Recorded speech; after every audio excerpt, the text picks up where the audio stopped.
Assalamualaikum warahmatullahi wabarakatuh. Welcome to my channel calon guru baru. Sebelum lanjut jangan lupa subscribe.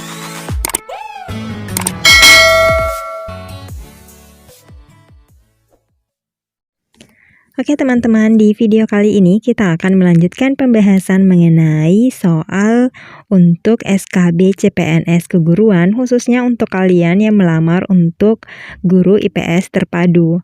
Nah, ini udah video pembahasan SKB yang part 4 ya teman-teman. Jadi untuk kalian yang belum nonton untuk part 1 sampai dengan part 3 bisa nonton di playlist, nanti linknya saya simpan di description box. Di playlist itu juga terdapat pula kumpulan soal-soal untuk kemampuan pedagogik. Jadi ini berlaku untuk semua formasi guru ya teman-teman. Jadi kalian harus mempelajari soal kemampuan pedagogik ini karena sesuai dengan pengalaman pada saat tes SKB di CPNS 2018 untuk kalian yang melamar formasi guru, kemampuan pedagogik ini masuk 30% di soal SKB.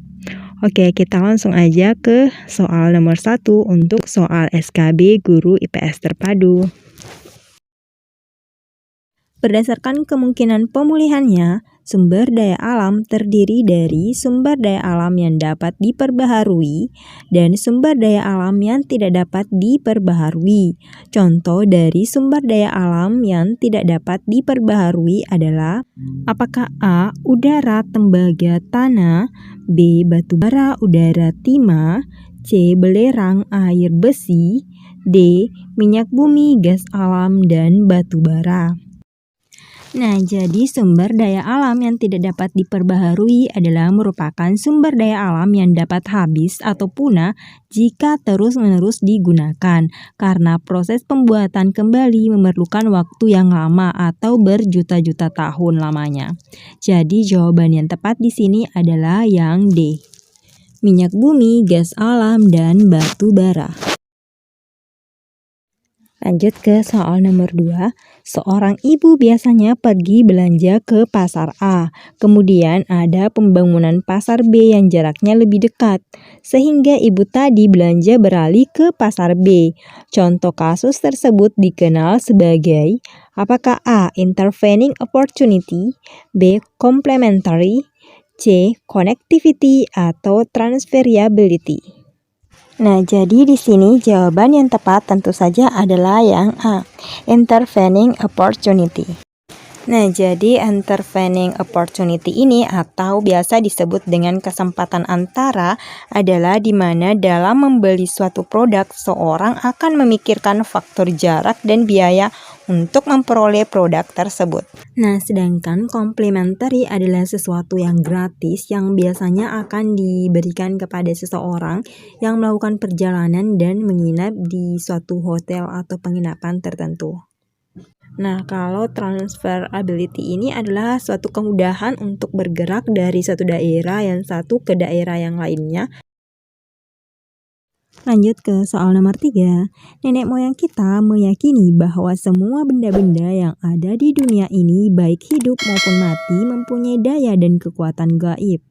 Benda-benda tersebut dipercaya dapat memberi pengaruh baik dan pengaruh buruk bagi manusia.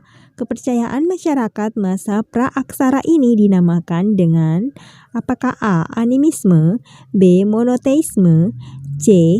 Dinamisme, atau yang D. Politeisme. Nah, jadi jawaban yang tepat di sini adalah yang C. Dinamisme. Nah, di pertanyaan ini jangan terkecoh ya teman-teman. Kalian gak ada yang menjawab animisme kan? Oke, jadi di sini dinamisme itu adalah atau pemujaan terhadap benda, yaitu merupakan suatu paham kepercayaan yang meyakini bahwa adanya kekuatan gaib atau mistis yang terdapat pada benda-benda tertentu. Nah, jadi contoh dari paham dinamisme ini seperti pemujaan terhadap batu besar, terhadap jimat, senjata api, dan pohon dan lain sebagainya. Contoh konkret lainnya adalah di mana masyarakat Jepang itu dia menyembah matahari. Mereka percaya bahwa matahari itu yang layak untuk disembah karena kekuatan sinarnya dapat memancar ke seluruh dunia. Sedangkan kalau paham animisme adalah merupakan suatu kepercayaan yang meyakini bahwa jiwa atau roh terdapat pada benda-benda tertentu dan tidak hanya pada makhluk hidup. Kata animisme sendiri berasal dari kata anima yang artinya soul atau jiwa. Jadi arwah leluhur yang telah meninggal diyakini masih mempunyai kekuatan spiritual dan dapat kehidupan keturunannya. Jadi paham animisme ini memiliki keyakinan setelah manusia meninggal dunia, jiwa atau rohnya itu akan meninggalkan jasadnya dan kemudian dapat berpindah menempati makhluk hidup atau benda material lainnya. Nah, jadi perbedaan dari paham animisme dan juga dinamisme adalah di mana pada kepercayaan animisme yang dipuja adalah roh atau arwah leluhur, sedangkan pada kepercayaan dinamisme yang dipuja adalah bendanya. Nah, selanjutnya paham politeisme adalah suatu bentuk kepercayaan yang mengakui adanya lebih dari satu Tuhan atau menyembah dewa atau banyak dewa. Sedangkan monoteisme adalah suatu kepercayaan yang hanya mengakui adanya satu Tuhan.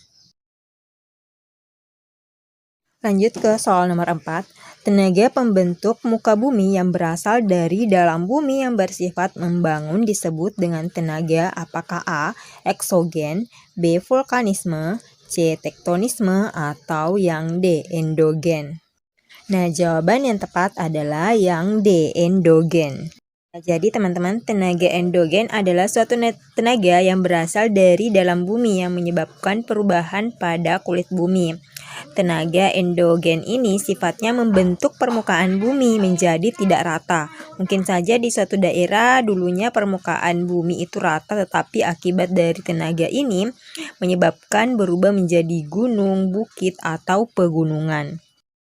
Nah, sedangkan kalau tenaga eksogen adalah tenaga yang berasal dari luar bumi dan bersifat merusak. Rusaknya permukaan bumi terjadi karena adanya tenaga air, angin, gletser, perubahan dinamika suhu, serta aktivitas organisme yang termasuk itu adalah manusia.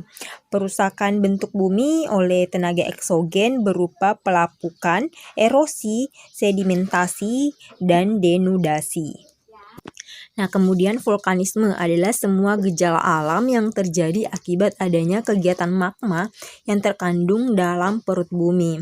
Nah, dan terakhir tektonisme adalah proses yang terjadi akibat pergerakan, pengangkatan, lipatan, dan patahan dari pada struktur tanah di suatu daerah. Yang dimaksud lipatan adalah bentuk muka bumi hasil gerakan tekanan secara horizontal maupun vertikal yang menyebabkan lapisan permukaan bumi menjadi berkerut dan melipat.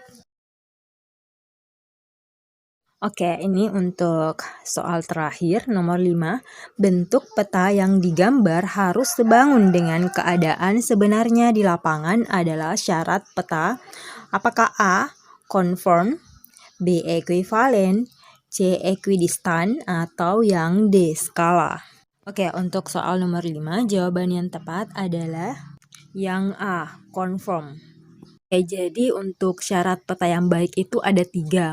Yang pertama yaitu conform, equidistant, dan yang ketiga equivalen. Nah, conform ini adalah bentuk peta harus sama dengan bentuk di kenyataan sebenarnya.